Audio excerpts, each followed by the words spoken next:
এই যে দেখেন, এদিকে আসো, এই যে দেখেন 1 2 3 4 5 6 7 8, এই 8টা মাছ বিক্রি হবে সর্বনিম্ন ধরেন 200 টাকা।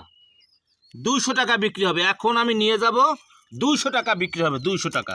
ঠিক আছে?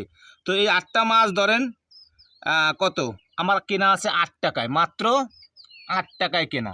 আর এই 8টা মাছ আমি বিক্রি করব 200 টাকা।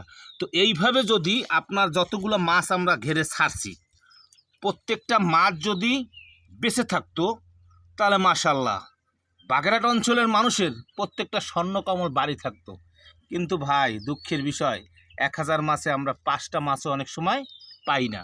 কারণ এই যে আল্লাহর দেওয়া যে বালা, এই যে ভাইরাস আসে, এই ভাইরাসের জন্য আমরা কিন্তু অনেক ক্ষতিগ্রস্ত।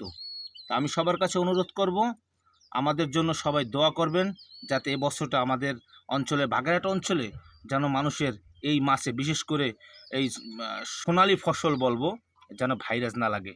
সবার কাছে দোয়া কামনা করি। ভালো থাকবেন, সুস্থ থাকবেন সবাই। আমার ভিডিওগুলো দেখবেন, একটু লাইক কমেন্ট করবেন। ধন্যবাদ।